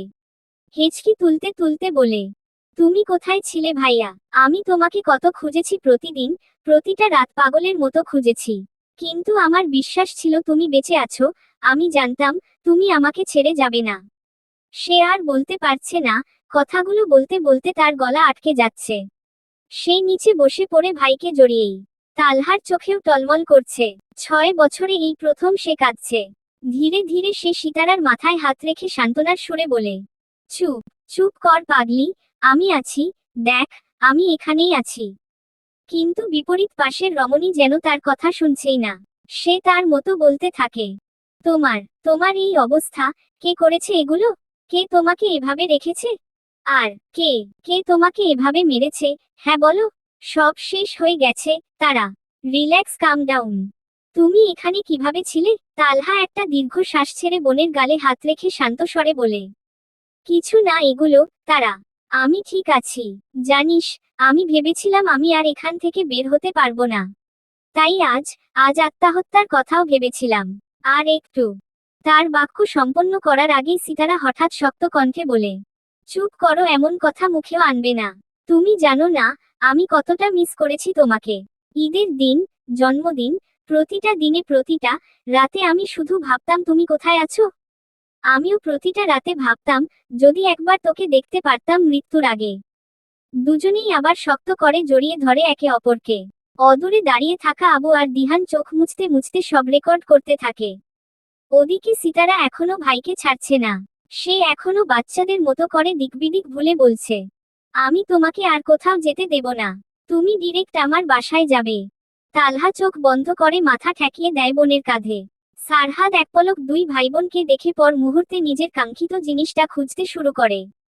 সমুদ্রের বুক জুড়ে ছড়িয়ে থাকা আজকের রাতটা যেন অস্বাভাবিকভাবে নিস্তব্ধ। চারদিক গিলে খাওয়া অন্ধকার আর নিঃশ্বাস বন্ধ করা এক গভীরতা। সেই অন্ধকারের ভেতর হঠাৎ দেখা যায় কয়েকটি ছায়ামূর্তি।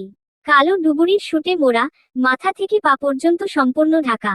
তাদের শরীরের সঙ্গে লেগে থাকা বিশেষ ট্যাকটিক্যাল স্যুট, যেটা পানির চাপ সহ্য করতে পারে, অন্ধকারে শিকারী জন্তুর মতো দৃষ্টি। পিঠে অক্সিজেন ট্যাঙ্কার, কোমরে বাঁধা ছোট ছোট অস্ত্র। কাইলিন ঠান্ডা চোখে তাকিয়ে আদেশ ছুড়ে মুভ। তার আদেশের সাথে সাথে ঝোপাঝপ করে একে একে সবাই সাগরের কালো পানিতে লাফিয়ে পড়ে। মুহূর্তে তারা অদৃশ্য হয়ে যায় পানির নিচে। তারা পানির নিচ দিয়েই সোজা এগিয়ে যাচ্ছে ড্যাসেলের দিকে, একদম শিকারীর মতো। কাইলিন কিতকাল পর তার কানে থাকা কমিউনিকেশন ডিভাইসে সিগন্যাল দেয়। পর মুহূর্তেই আকাশে 4-5টা হেলিকপ্টার অন্ধকার চিরে ভেসে ওঠে। তাদের নিচে ঝুলছে হেভি মেশিন গান, রকেট পড, সব প্রস্তুত। তারা সরাসরি জাহাজটার দিকে ধেয়ে যায়। কাইলিন নিজেও স্পিডবোট নিয়ে পানির বুক চিরে তীব্র গতিতে এগিয়ে যায়। কাইলিন জাহাজের কাছে পৌঁছানোর আগেই মার্কানের লোকেরা টের পেয়ে যায়। তারা পাল্টা আক্রমণের প্রস্তুতি নেয়, কিন্তু তার আগেই আকাশ থেকে নেমে আসে ধ্বংস। হেলিকপ্টারগুলো থেকে কোনো আগাম বার্তা ছাড়াই ভারী মেশিনগানের গুলি বৃষ্টির মতো ঝরে পড়তে থাকে জাহাজের দিকে। যারা পাহারায় ছিল, তারা এক মুহূর্তে মাটিতে লুটিয়ে পড়ে। কেউ প্রতিরোধ করার সুযোগই পায় না। মার্কানের হেলিকপ্টারগুলো বের হওয়ার আগেই তাদের উপরও হামলা চালানো হয়, এক এক করে আগুনে পড়ে যায় সেগুলো। এজন্যই কাইলিন স্পিডবোটে এসেছে, যাতে তাদের দৃষ্টি তার উপর থাকে। এই বিশৃঙ্খলার মাঝেই পানির নিচে থাকা ব্ল্যাক হান্টারের গার্ডরা জাহাজের গায়ে পৌঁছে যায়। তারা গ্র্যাপলিং হুক ছুঁড়ে জাহাজে উঠে আসে। কাইলিনও স্পিডবোট থামিয়ে জাহাজে ওঠে। সে গার্ডদের একটা ইশারা করতেই সবাই পকেট থেকে বের করে ছোট ইনজেকশন, ম্যানবিস্ট ড্রাগস। পর মুহূর্তে নিজেরাই নিজেদের শরীরে সেটা পুশ করে দেয়। সাথে সাথেই তাদের শিরা উপশিরা সহ ফুলে ওঠে, চোখ লাল হয়ে যায়, নিঃশ্বাস ভারী হয়ে ওঠে। এখন তারা আর মানুষের অবস্থায় নেই, তারা এখন হয়ে উঠেছে একদল হিংস্র হায়নার দল।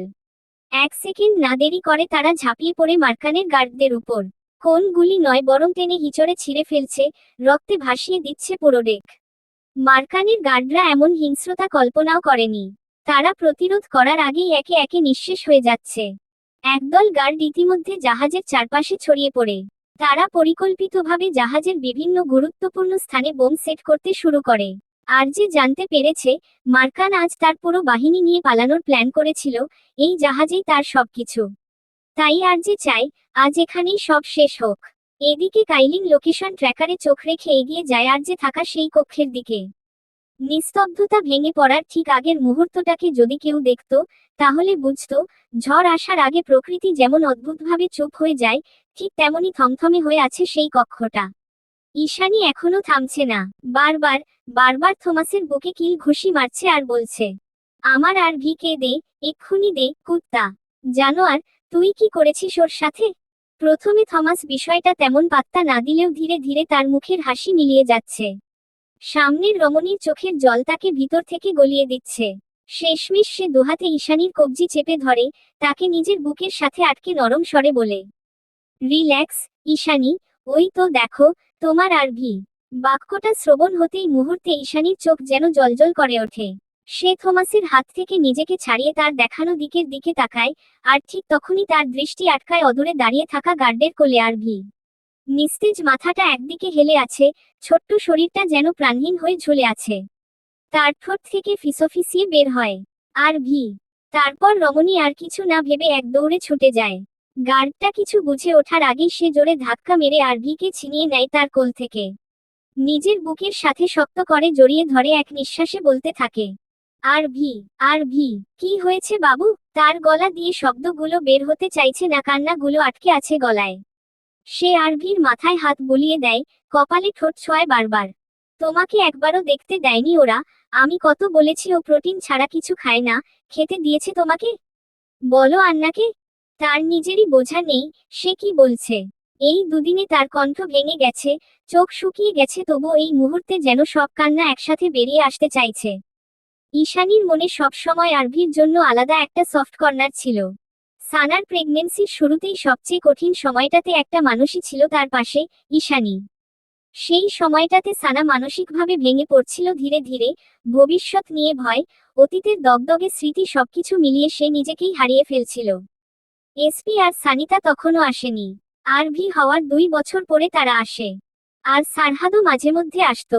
আর সানা আর জেকে ছেড়ে আসার পর থেকেই সে এতটাই ভেঙে পড়েছিল যে নিজের ছেলের দিকেও ঠিকভাবে খেয়াল রাখতো না। আর ভি তখন ছোট বাচ্চা, মায়ের স্পর্শ চায়, মায়ের চোখ খোঁজে। কিন্তু সানা, সে তখন নিজের ভেতরের অন্ধকারেই হারিয়ে গেছে। সারাদিন উদাস হয়ে থাকতো। আর সেই সময়টুকুতে সানার থেকে বেশি ঈশানী হয়ে ওঠে আরভির আশ্রয়। ধরতে গেলে ফিডিং এর সময় ছাড়া আরভি প্রায় সবসময়ই থাকতো ঈশানীর কাছে। সে ঘুমাত তার পাশে, খেলতো তার সাথে, কাঁদলে প্রথমে খুঁজতো তাকে। আরভির প্রথম হাঁটা, প্রথম শব্দ, প্রথম হাসি সবকিছুর সাক্ষী ছিল ঈশানী। ধীরে ধীরে একটা গভীর বন্ধন তৈরি হয়ে যায় দুজনের মধ্যে। ঈশানীর নিজের অসুস্থতাও ধীরে ধীরে কমতে থাকে, যেন আরভি তার জীবনের একটা নতুন কারণ হয়ে দাঁড়ায়। আর তাদের মধ্যে তৈরি হয় এক অদ্ভুত সম্পর্ক, রক্তের না তবুও রক্তের থেকেও গভীর। যেখানে কোনো দাবি নেই, কিন্তু টান আছে। কোনো নাম নেই, কিন্তু সম্পর্ক আছে। এদিকে গার্ডরা ঈশানীর দিকে বন্দুক তুলে ধরার আগেই থমাস চিৎকার করে ওঠে, ডোন্ট ইউ ডেয়ার! কেউ ওর দিকে বন্দুক তুলবে না, কেউ না। গার্ডরা এক পা পিছিয়ে যায় তার আদেশ মতো। আর এদিকে সানা একদৃষ্টিতে দেখছে। ধীরে ধীরে তার ঠোঁটে বাঁকা হাসি ফুটে ওঠে, কেননা রমণী এতক্ষণে বুঝে গেছে থমাসের দুর্বলতা ঈশানী। আর ঈশানীর কোলে আরভি থাকলে আরভির গায়ে কেউ হাত তুলতে পারবে না। তার বুকের ভেতরটা জ্বলে উঠছে, রাগে, যন্ত্রণায়, মাতৃত্বের তীব্র আকাঙ্ক্ষায়। রমণী আর এক মুহূর্তও দেরি না করে সে ঝাঁপিয়ে পড়ে সরাসরি থমাসের ওপর।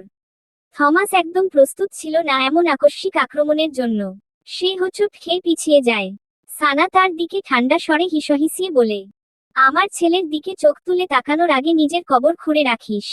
মার্কান সঙ্গে সঙ্গে গর্জে ওঠে, শুট হার! গার্ডরা সানার দিকে বন্দুক তলবে, কিন্তু তার আগেই আর যে তাদের উপর ঝাঁপিয়ে পড়ে। তার চোখ লাল, শ্বাস ভারী, মুখে রক্তের দাগ। দেখতেই মনে হচ্ছে সে আর নিজের মধ্যে নেই। সে যেন নিজের ভেতরের দানবটাকে এতক্ষণ ধরে চেপে রেখেছিল, আর এখন সেটা ছিঁড়ে বেরিয়ে এসেছে। একজন গার্ডের গলা সে এক ঝটকায় চেপে ধরে দেয়ালে আছড়ে ফেলে। সারা কক্ষে প্রতিধ্বনিত হতে থাকে হাড় ভাঙার শব্দ, চিৎকার, রক্তের ছিটা, সবকিছু মিশে এক বিভীষিকাময় দৃশ্য। ওদিকে এসপি আর দাঁড়িয়ে নেই, সে একের পর এক গুলি ছুড়ছে। তার সাথে মিসেস দিলরুবা খানমের এজেন্টরাও চারদিক থেকে আক্রমণ চালায়। মুহূর্তে কক্ষটা রণক্ষেত্রে পরিণত হয়। কক্ষের অন্য প্রান্তে দাঁড়িয়ে থাকা মার্কানের চোখে এখন স্পষ্ট আতঙ্ক। সে বিস্মিত চোখে তাকিয়ে আছে আর্যের দিকে। মনে মনে ভাবছে, আর্যে তো হ্যান্ডক্রাফে বাধা ছিল, তাহলে সে ছাড়া ফেল কিভাবে? আর এখন সে ধীরে ধীরে এগিয়ে আসছে তার দিকে একটা জীবন্ত দানবের মতো। আর্যেকে এমতাবস্থায় দেখে মার্কানের গলা শুকিয়ে আসে। তার কণ্ঠ থেকে ফিসফিস করে বের হয়, হ্যান্ডক্রাফট খুলে গেছে মানে? না, না, এটা সম্ভব না। তার পা অজান্তেই পিছিয়ে যেতে থাকে। এদিকে দরজা ভেঙে ঢুকে পড়েছে কাইলিন। তার সাথে ঢুকেছে আর্যের সেই দানবীয় বাহিনী। তারা ঝাঁপিয়ে পড়ে মার্কানের বাকি গার্ডদের ওপর। আর্যে ধীরে ধীরে হাঁটছে মার্কানের দিকে। বিপরীতে মানব বুঝতে পারছে না চোখের পলকে কিভাবে খেলা ঘুরে গেছে। সে এখনো এটাই বুঝতে পারছে না আর্যে হাত কিভাবে খুলেছে। কিছু একটা ভেবে মার্কান হঠাৎ পকেট থেকে একটা ছোট রিমোট বের করে, ভয়ে তার হাত কাঁপছে। সে তড়িঘড়ি করে বলে, স্টপ! আর এক পা এগুলেই তোর ছেলে এখানেই শেষ। 1 সেকেন্ডে উড়িয়ে দেব। সাথে সাথে আর্যের পা থেমে যায়। এক মুহূর্তে তার চোখের সেই হিংস্রতা একটু থেমে যায়, তার জায়গায় আসে সরু দৃষ্টি। সে ভ্রু কুঁচকে তাকায়, তারপর ধীরে ধীরে ঘাড় কাত করে ঈশানীর কোলে থাকা আরভির দিকে তাকায়। নজরে আসে আরভির ছোট্ট শরীরটা নিস্তেজ, আর তার কোমরে বাঁধা একটা ছোট মারাত্মক ডিভাইস। এক ধরনের উন্নত বোমা, যেটা টাইমার এবং রিমোট দুটো দিয়েই নিয়ন্ত্রণ করা যায়। নির্দিষ্ট সিগন্যাল পেলেই বিস্ফোরণ ঘটবে, আর কাছাকাছি যা আছে সব ছিন্নভিন্ন হয়ে যাবে। আর্যের বুকের ভেতর যেন কিছু একটা মোচড় দেয়। তার ছেড়ে দেওয়া হাত ধীরে ধীরে মুষ্টিবদ্ধ হয়ে আসে। এদিকে থমাস শেষ পর্যন্ত সানার কাজ ধরাশায়ী হয়ে পড়ে। সানা একের পর এক আঘাত করেই চলছে। থমাসের শরীর রক্তাক্ত, নিঃশ্বাস ভারী, কিন্তু ঠোঁটে সেই পাগলাটে হাসি এখনো লেগে আছে। সানা বন্দুক তুলে ধরে তার মাথার দিকে গুলি করার জন্য, কিন্তু হঠাৎই থমাস খিকখিক করে হেসে ওঠে। এসপি পিছন থেকে বলে ওঠে, আরে হো ইয়ার, কি দেখছিস? গুলি মেরে দে, না হলে আমি মেরে দিচ্ছি।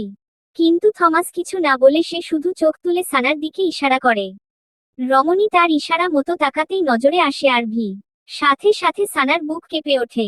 তার চোখ হঠাৎ বড় হয়ে যায়। মনে পড়ে যায় টাইমারের কথা, যেটা সে বলেই গিয়েছিল। তার দৃষ্টি ছুটে যায় আবার থমাসের দিকে। থমাস এবার চোখের ইশারায় দেখায় মার্কানের হাতে থাকা রিমোট। এটা দেখে সানার গলা শুকিয়ে আসছে। একটা ফাঁকা ঢোক গিলে সে স্থির হয়ে যায়। কিছুক্ষণ আগেও তার মুখে ছিল আগুন, এখন সেখানে স্পষ্ট আতঙ্ক। কক্ষের ভেতরের বাতাসটা যেন হঠাৎ আরো ভারী হয়ে ওঠে। প্রতিটা শ্বাস নেওয়া কঠিন, কারণ এখানে শুধু বন্দুক বা রক্ত না, এখানে ঝুলে আছে একটা শিশুর জীবন। আর যে দাঁতে দাঁত চেপে দাঁড়িয়ে আছে, তার চোয়াল এতটাই শক্ত যে শিরাগুলো ফুলে উঠেছে। চোখ দুটো রক্তলাল, সোজা তাকিয়ে আছে মার্কানের হাতে ধরা সেই রিমোটের দিকে। সে কণ্ঠে রুক্ষতা মিশিয়ে গর্জে ওঠে, শোন কুত্তার বাচ্চা, তোর ভাগ্য ভালো, তুই আমার ছেলের পেছনে লুকিয়ে আছিস। না হলে এই মুহূর্তে তোর লাশটাও চিনতে পারতো না কেউ। মার্কান তার দিকে তাকিয়ে তাচ্ছিল্যের হাসি ঝুলিয়ে দাঁড়িয়ে আছে, কিন্তু চোখে স্পষ্ট আতঙ্ক। এদিকে সানা আর এক সেকেন্ডও দেরি না করে থমাসকে ছেড়ে এক দৌড়ে চলে যায় ঈশানীর দিকে। তার বুক ধড়ফড় করছে, হাত কাঁপছে। ঈশানীর কোলে থাকা আর ভিকে সে এক ঝটকায় নিজের বুকে টেনে নিয়ে এলোমেলো ভাবে বলছে, ভীর, ভীর সোনা, চোখ হলো, মমো এসেছে। কাঁপা কাঁপা হাতে সে ছেলের গালে হাত রাখে, আঙুলগুলো থরথর করে কাঁপছে তার। ফের ডেকে ওঠে, সোনা, একটা বার দেখো, মমো এসেছে প্লিজ। তার চোখ বেয়ে অঝরে অশ্রু গড়িয়ে পড়ছে, সাথে তার বুকের ভেতর যেন ঝড় উঠেছে। 2 দিন, পুরো 2টা দীর্ঘ রাত, একটাও মুহূর্ত সে শান্তিতে ছিল না। আর এখন ছেলেটা তার কোলে, কিন্তু নিস্তেজ হয়ে পড়ে আছে। তার গলাটা যেন বন্ধ হয়ে আসছে। সে ছেলেকে আরো শক্ত করে জড়িয়ে ধরে, মাথাটা তার কাঁধে রেখে ফিসফিস করে, কিছু হবে না, মমো আছে, আর কেউ কিছু করতে পারবে না। এদিকে আর্যের সব গার্ড বন্দুক তাক করে আছে মার্কানের দিকে। মুহূর্তটা শুধু একটা ট্রিগারের অপেক্ষা। কিন্তু আর্যে চোখ দিয়ে একটা ছোট্ট ইশারা করে, ব্যাস, সবাই একসাথে বন্দুক নামিয়ে ফেলে। মার্কান এখনো অবাক হয়ে তাকিয়ে আছে। হাতে রিমোট থাকলেও তার মাথা যেন কাজ করছে না। এক পলকে কিভাবে খেলা ঘুরে গেল। সে তো ভেবেছিল আজ এখানেই সবাইকে শেষ করে দেবে। কিন্তু আর্যের হ্যান্ডক্রাফট খুলে তার সব প্ল্যান ভেঙে গেছে। তার বুকের ভেতর হালকা একটা ভয় ঢুকে পড়ে। মনে মনে বলে, না, এখানে থাকা যাবে না। তার মাথায় শুধু একটাই চিন্তা ঘুরপাক খাচ্ছে, পালাতে হবে এখনই। সে এগিয়ে গিয়ে থমাসকে মেঝে থেকে টেনে তোলে। থমাসের দাঁড়াতে কষ্ট পাচ্ছে, শরীর রক্তাক্ত, কিন্তু তার চোখ এখনো ঈশানীর দিকে। মার্কান তাকে তাড়া দিলেও সে এক পায়ে খাড়া, সে ঈশানীকে ছাড়া যাবে না। ছেলে এমন জেদে মার্কানের চোয়াল শক্ত হয়ে যায়।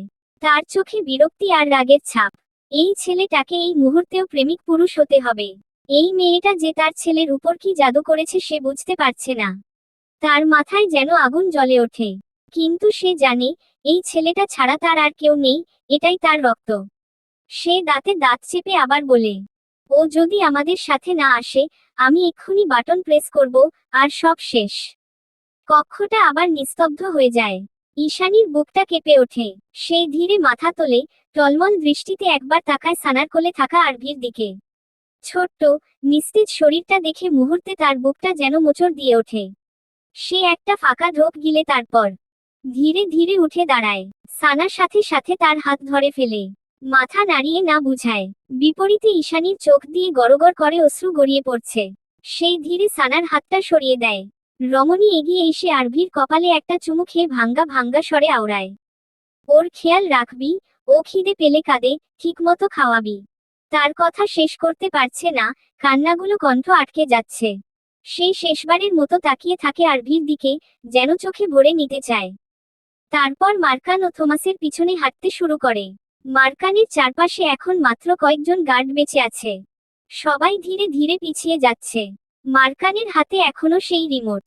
এদিকে আর্যে অগ্নিদৃষ্টিতে তাকিয়ে আছে তার দিকে।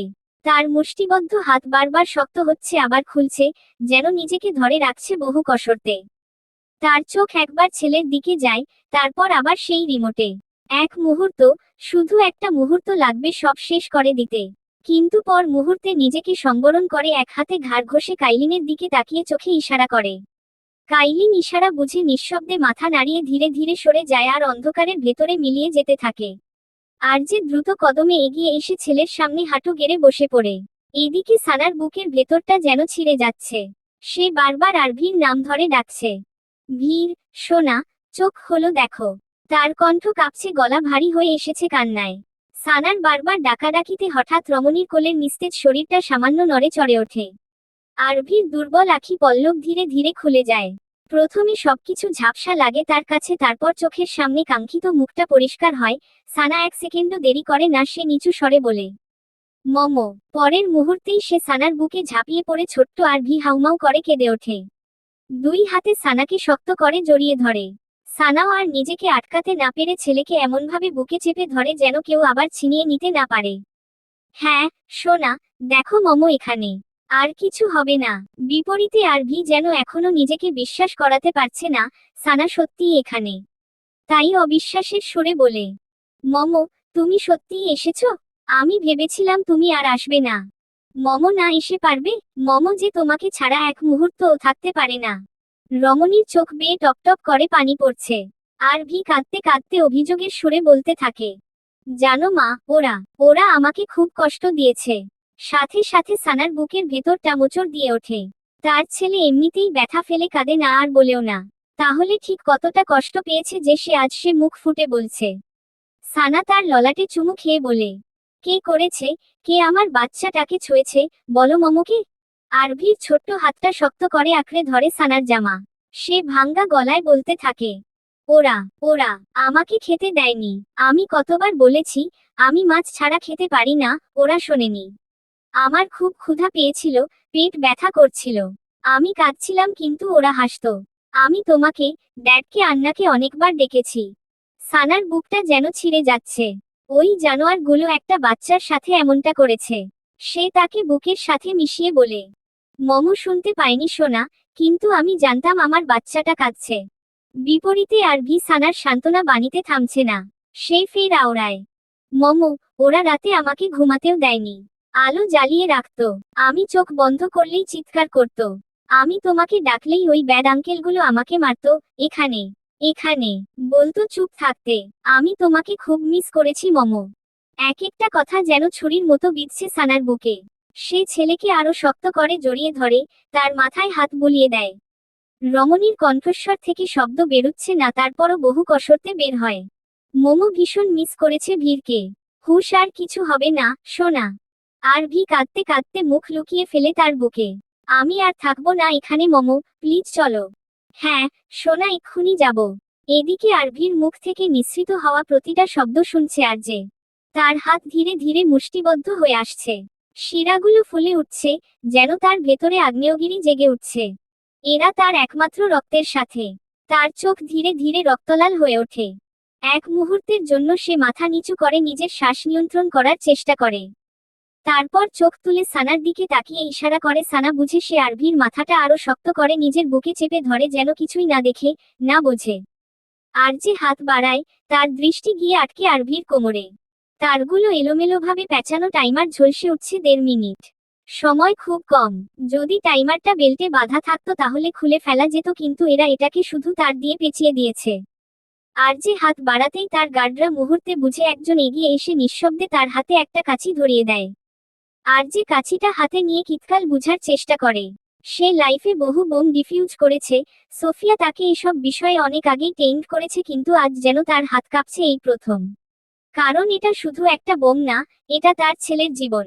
সে চোখ নামিয়ে বোমটা পর্যবেক্ষণ করে বুঝে ফেলে এটা হ্যান্ডমেড, যার কারণে কোনো স্ট্যান্ডার্ড প্যাটার্ন নেই। তারগুলো এলোমেলো, কিন্তু তিনটা মেইন লাইন পরিষ্কার লাল, কালো, হলুদ।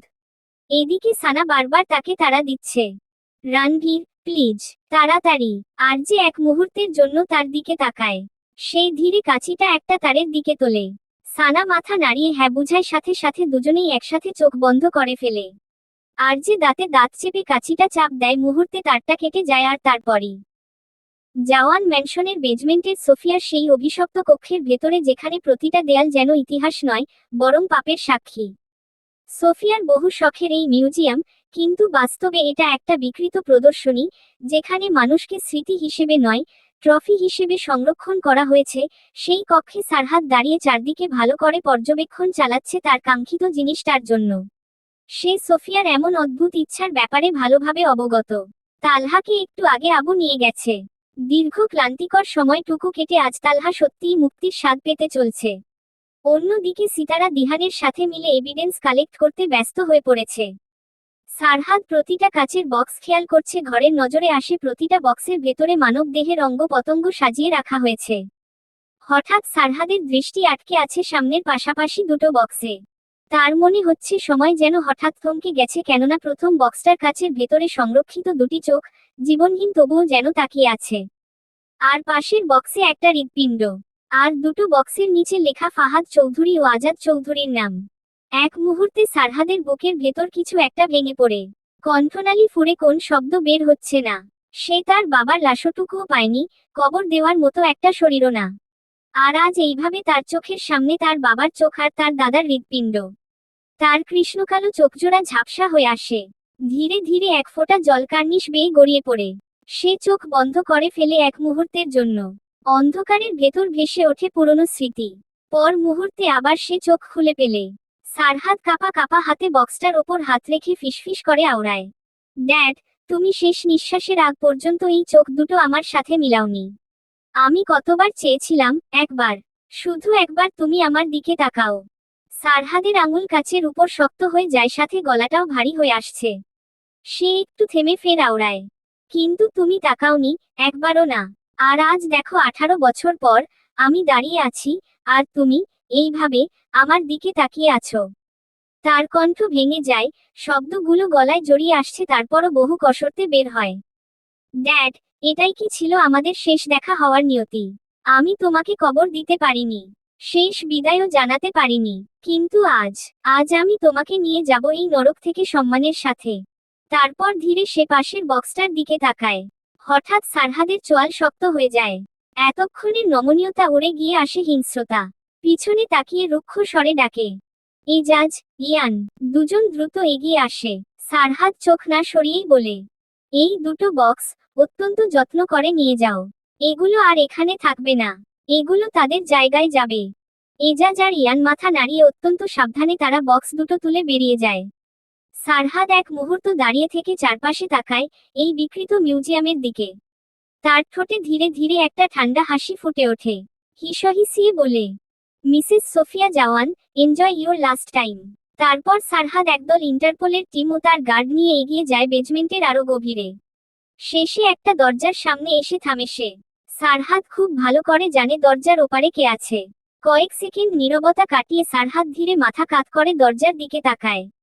ঠোঁট বাঁকিয়ে ফিসফিস করে, 18 বছরের হিসাব, আজ মিটাবো।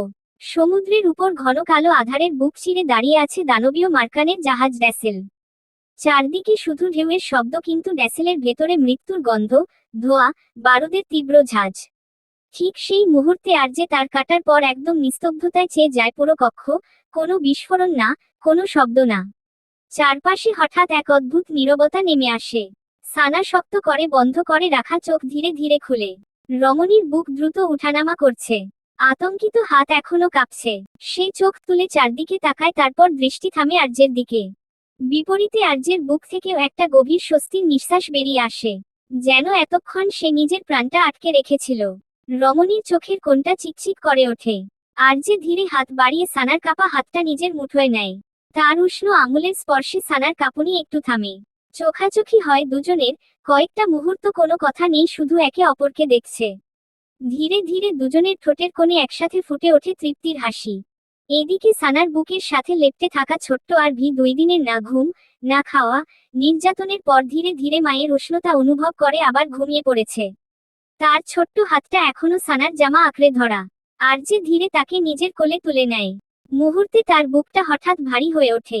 ছেলের শরীরটা কত হালকা হয়ে গেছে, কত নিস্তেজ। সে আরেকটু শক্ত করে তাকে জড়িয়ে ধরে। এই 2 দিন, প্রতিটা সেকেন্ড তার মস্তিষ্ক জুড়ে শুধু তার ছেলে ছিল।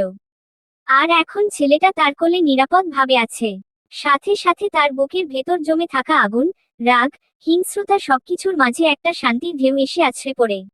সে মাথা নিচু করে আরভির কপালে ঠোঁট ছুঁয়ে ফিসফিস করে, ড্যাড এসে গেছে, কেউ আর তোমাকে ছুতেও পারবে না। হঠাৎ দুজনের কানে আসে পিছন থেকে ভারী পায়ের শব্দ। এসপি হাঁপাতে হাঁপাতে কক্ষে প্রবেশ করে, তার কাঁধে ঝুলে আছে জ্যাক। জ্যাকের অবস্থা ভয়ঙ্কর, মুখে আঘাতের চিহ্ন, ঠোঁট ফেটে গেছে, চোখ আধখোলা, শরীর প্রায় নিস্তেজ। পিছন থেকে দুজন গার্ড এসে জ্যাককে ধরে ফেলে। তারা তাকে 2 দিক থেকে কাঁধে তুলে নেয়। আরজেরা বের হওয়ার আগেই জাহাজের নিচের দিক থেকে একটা বিকট বিস্ফোরণ শব্দ আসে। সাথে সাথে মেঝে কেঁপে ওঠে। আরজের লাগানো বোমগুলো একে একে ফাটতে শুরু করেছে। আরেকটা বোম ফেটে যায়। চারদিকে আগুন ছড়িয়ে পড়ছে। ধোঁয়া উঠে আসছে করিডোর ভরে। ড্যাসেলের নিচতলায় মার্কানের বাকি সৈন্য, অস্ত্রাগার, সার্জারি ইউনিট সবকিছু আগুনে গ্রাস হতে শুরু করেছে। আরজে আরভিকে এক হাতে শক্ত করে কোলে নিয়ে দাঁড়িয়ে অন্য হাতে সানার হাতটা ধরে বলে, লেটস গো। সানা কিছু না বলে তার সাথে পা বাড়ায়। জাহাজের বাইরে তখন বিশৃঙ্খলার চূড়ান্ত রূপ। সমুদ্রের কালো পানির ওপর আগুনের লাল ছায়া প্রতিফলিত হচ্ছে। বিলাসবহুল ড্যাসেল ধীরে ধীরে ভেঙে পড়ছে। চারদিকে একে একে হচ্ছে বিস্ফোরণের পর বিস্ফোরণ। এই বিশৃঙ্খলার মাঝেই মার্কান আগেই প্রস্তুত রাখা একটা স্পিডবোটে উঠে পড়েছে। তার সাথে থমাস আর কয়েকজন বাকি গার্ড। থমাসের এক হাত শক্ত করে ধরা ঈশানীর কবজি। অন্য হাতটা শক্ত করে ধরে আছে মার্কান, যেন সে জানে এক মুহূর্ত ঢিলে দিলেই ছেলে হারিয়ে যাবে। থমাস সবার পরে স্পিডবোটে এক পা রাখতেই ঈশানী সুযোগ বুঝে হঠাৎ এক ঝটকায় নিজের হাত ছাড়িয়ে দেয়। পুরো শক্তি দিয়ে ঠেলে দেয় থমাসকে। থমাস এমনিতেই আঘাতে জর্জরিত, তার উপর আকস্মিক ধাক্কায় ভারসাম্য হারিয়ে স্পিডবোটের ভেতর পড়ে যায়। ঈশানী কোনোভাবে জাহাজের ধারে শক্ত করে ধরে ফেলে। রমণীর চোখ দুটো ভয়, রাগে, ঘৃণায় কাঁপছে। থমাস উঠে দাঁড়াতেই আবার ঝাঁপিয়ে পড়তে চায় জাহাজের দিকে। চিৎকার করে বলে, ঈশা! কিন্তু মার্কান তাকে পিছন শক্ত করে টেনে ধরে কড়া গলায় বলে, স্টপ থমাস, পাগল হয়ে গেছিস? তাদের চারপাশটা ইতিমধ্যেই আর্জের হেলিকপ্টারগুলো ঘিরে ফেলেছে। উপরে লাল লেজার লাইট থমাসদের গায়ে এসে পড়েছে। চারদিকে আর্জের গার্ডরা বন্দুক তাক করে আছে। কাইলিনও এসে পৌঁছে গেছে। মার্কান তড়িঘড়ি করে রিমোটের বাটন চাপল, কিন্তু না, কিছুই হলো না। তার চোখ এক মুহূর্তে বড় হয়ে যায়। বিষয়টা তার বুঝে আসতেই সে দন্ত চেপে আওড়ায়। ডিফিউজ। সে বুঝে যায় আর যে বোমটা নিষ্ক্রিয় করে দিয়েছে। রাগে সে রিমোটটা ছুঁড়ে ফেলে দেয় সমুদ্রে। তারপর থমাসকে টানতে থাকে, চল, এখনই। কিন্তু থমাস নড়ছে না। সে ভয়, মৃত্যুর ঝুঁকি কোন কিছুর তোয়াক্কা না করে আবার জাহাজের দিকে ঝুঁকে শেষ প্রান্তের একটা লোহার শিক শক্ত করে ধরে। ওদিকে ঈশানীয় জাহাজের একপাশে ঝুলে আছে। শরীর দুর্বল থাকার কারণে তার হাতও ফসকে যাচ্ছে। ঠিক তখনই কাইলিন দৌড়ে এসে তাকে টেনে তোলে। ঈশানী উঠে এলেও তার চোখ একদৃষ্টিতে থমাসের দিকে তাকিয়ে আছে। থমাসের চোখ এখন আর আগের মতো না। সেখানে আর সেই সাইকো হাসি নেই, নেই সেই হিংস্রতা। সে তার কাপা হাতটা বাড়িয়ে দেয় ঈশানীর দিকে। অনুনয়ের সুরে বলে, ঈশা, প্লিজ, চলে আসো, please Isha, come to me. বিপরীতে রমণীর বুক উঠানামা করছে দ্রুত। তার চোখে জল, তবুও মুখ শক্ত করে চিৎকার করে বলে, আমি তোর মতো জানোয়ারের সাথে কখনোই যাব না। থমাস যেন শুনছেই না তার একটা বাক্য। সে আবার হাত বাড়ায় আরো একটু সামনে ঝুঁকে। তারপর ভাঙা ভাঙা স্বরে বলে, এই ঈশা রানী, প্লিজ, একবার তাকাও আমার দিকে, একবার, শুধু একবার। এই চোখ দুটো দেখো, দেখো না, আমি আর ওই মানুষটা নেই। আমি ভেঙে গেছি ঈশা, পুরোপুরি ভেঙে গেছি। বিপরীতে রমণী চিৎকার করে ওঠে, তোর দিকে তাকাতেও আমার ঘৃণা করছে। তার মুখ থেকে নিঃসৃত হওয়া প্রতিটা শব্দ যেন থমাসের বুকে ছুরি হয়ে বিঁধছে। তবুও হাল না ছেড়ে আবারও বলে, এই ঈশা, তুমি চলে গেলে আমি বাঁচব না। সত্যি বলছি, আমি তো আগেই মরে গেছি, শুধু তোমার জন্য শ্বাস নিচ্ছি এখনো। এই 9 বছরে, তুই জানিস না আমি কতবার মরেছি। প্রতিটা দিন, প্রতিটা রাত, তোর সামনে দাঁড়িয়ে থেকেও নিজের ভালোবাসার চোখে অন্য কাউকে দেখেছি। তোর মতো জানোয়ারের মুখে ভালোবাসা শব্দটা মানায় না। এদিকে মার্কান ছেলের উপর একদম বিরক্ত। মৃত্যুর দুয়ারে এসেও সে ভালোবাসা খুঁজছে। তার স্পিডবোটটা অত্যাধুনিক, যার কারণে এটা পানির নিচেও চলতে পারে, কিন্তু এই পাগল ছেলেটা আসলে তো। সে পেছনে থেকে টেনে বলে, Thomas, my boy, let's go. কিন্তু বিপরীতে মানব ছাড়ছে না। থমাস আবারও অনুরোধের সুরে বলে, আমি জানি আমি খারাপ, খুব খারাপ। আমি জানি তুই আমাকে ঘৃণা করিস, করা উচিত। কিন্তু বিশ্বাস কর, এই ভালোবাসাটা মিথ্যা না রে ঈশা, একটুও না। আমি প্রথমবার তোর দিকে তাকিয়েই বুঝেছিলাম তুই আমার সর্বনাশ। আর আজ দেখ, তুই না থাকলে আমি এক সেকেন্ডও টিকে থাকতে পারছি না। তোর জন্য, শুধুমাত্র তোর জন্য আমি ম্যানেজার হয়েছি, না হলে আমি চাইলেই রওনাক হয়ে ওই ম্যানশনে থাকতে পারতাম। প্লিজ, আমার হাতটা ধর, আমি আর কিছু চাই না, কিছুই না। কথাগুলো বলতে বলতে এক ফোঁটা জল গড়িয়ে পড়ে তার চোখ থেকে। সে আরেকটু এগিয়ে যায়। তার এই আকুতি ভরা মিনতি শুনে বিপরীতে রমণী কি বলল? না। ঈশানী মাথা নেড়ে পিছিয়ে যায়। না, এই ক্ষমতা, এই রক্ত, এই নোংরা দুনিয়া, আমি সব ছেড়ে দেব। আমি তোর সাথে কোথাও চলে যাব, খুব দূরে, যেখানে কেউ আমাদের চিনবে না। আমি প্রতিটা দিন নতুন করে শুরু করব তোর জন্য। শুধু একবার একবার আমার হাতটা ধর, প্লিজ একটাবার আয় না ঈশা রানী। দেখ, আমি কাঁদছি ঈশা। আমি কখনো কাঁদিনি, আজ কাঁদছি তোর জন্য। আমি ভিক্ষা চাইছি, আমাকে ফেলে যাস না প্লিজ, আমি একা থাকতে পারবো না। প্লিজ ঈশা, প্লিজ, চলে আসো। আমি আর কারোর ক্ষতি করব না। চোখ দিয়ে গড়গড় করে অশ্রু গড়িয়ে পড়ছে ঈশানীর। তারপরও নিজের জিদে অটল সে। তাই চিৎকার করে বলে, আমি মরে গেলেও তোর মতো জানোয়ারের সাথে যাব না। ঈশানীর মুখে মরার শব্দ শুনেই থমকে যায় থমাস।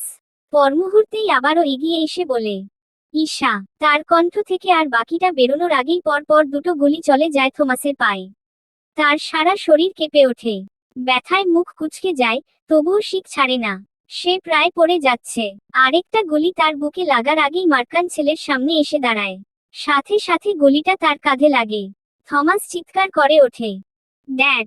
মার্কান ছেলের দিকে তাকিয়ে ধীরে ধীরে বোটে লুটিয়ে পড়ে। সঙ্গে সঙ্গে মার্কানের লোকগুলো বন্দুক তাক করে আর্যের গার্ডের দিকে। আর থমাস, সে বাবার দেহটাকে পিছনে ফেলে, তার দুটো পা চলছে না গুলি লাগার কারণে। তারপরও পা টেনে টেনে ব্যথায় নাক মুখ কুচকে শিক ধরে জাহাজে উঠতে যাবে, ঠিক তখনই উপরের হেলিকপ্টার গুলো থেকে নেমে আসে গুলির ঝড়। সবগুলো হেলিকপ্টার থেকে একসাথে গুলি ছোড়া হচ্ছে। সাথে সাথে ঈশানী সেখান থেকে কাঁদতে কাঁদতে চিৎকার করে ওঠে, না, প্লিজ না, ওকে মেরো না, প্লিজ, ও আমার বন্ধু ছিল। Please stop. রওনাক। চিৎকারগুলো তার গলা ফাটিয়ে বের হচ্ছে। কাইলিন হাত তুলে ইশারা করতেই থেমে যায় সবাই। রমণী কাঁদতে কাঁদতে মাটিতে বসে পড়ে মাথা নিচু করে কাঁদছে সে। ততক্ষণে যা হওয়ার তা হয়ে গেছে। গুলিতে ঝাঁঝরা হয়ে গেছে থমাসের পুরো শরীর। থমাসের শরীর ধীরে ধীরে ঢলে পড়ছে। তার হাত এখনো বাড়ানো ঈশানীর দিকে। শেষ শক্তিটুকু দিয়ে ফিসফিস করে আওড়ায়, ঈশা প্লিজ, একটা বার, হাতটা ধরো। তার চোখ ঝাপসা হয়ে যাচ্ছে। একবার, আমার কাছে আসো। ঈশা রানী। তার আঙুলগুলো কাঁপছে, সাথে ধীরে ধীরে শক্তি হারাচ্ছে। ধীরে ধীরে তার চোখ দুটো বন্ধ হয়ে আসছে। কিন্তু শেষবারের মতো দুচোখ ভরে দেখে নিল তার ঈশা রানীকে, তার না পাওয়া ভালোবাসাকে। ঠোঁটের কোণে ফুটে ওঠে তাচ্ছিল্যের একটা হাসি। চোখের কোণ বেয়ে গড়িয়ে পড়ে এক ফোঁটা উষ্ণ অশ্রুজল। ব্যাস, একটা শেষ নিঃশ্বাস, আর পৃথিবী থেকে বিদায় নিল আরেকটা অপূর্ণ আত্মা। তার শরীরটা নিস্তেজ হয়ে পড়ে যায়, কিন্তু হাতটা শেষ মুহূর্ত পর্যন্ত বাড়ানোই থাকে ঈশানীর দিকে। চারদিকে তখন আগুনের লেলিহান শিখা। ড্যাসেল জাহাজটা যেন ধীরে ধীরে নিজের মৃত্যু নিজেই লিখছে। একটার পর একটা বিস্ফোরণ হচ্ছে। ধোঁয়ায় ঢেকে যাচ্ছে চারপাশ। এই আগুনের মাঝেই আরজে আর সানা বেরিয়ে আসে। সানার চোখ প্রথমেই খুঁজে পায় নিচে বসে থাকা ঈশানীকে। সে মাটিতে বসে আছে মাথা নিচু করে, রওমাক বলে চিৎকার করে কাঁদছে, তার চোখের পানি থামছে না। সানা একটা দীর্ঘ স্বস্তির নিঃশ্বাস ফেলে তার দিকে এগিয়ে যাবে, তার আগেই আরজে তার হাত চেপে ধরে। সানা অবাক হয়ে তাকায়। কি করছেন ওখানে ঈশানী? আরজে কিছু না বলে কোলে থাকা আর ভিকে পাশে থাকা এক গার্ডের হাতে তুলে দেয়। আর এক মুহূর্ত দেরি না করে সানাকে তুলে নেয় নিজের কোলে। রমণী বিরক্ত সূচক কণ্ঠে শুধালো, রানভীর, আমাকে নামান, আমি ঈশানীর কাছে যাব।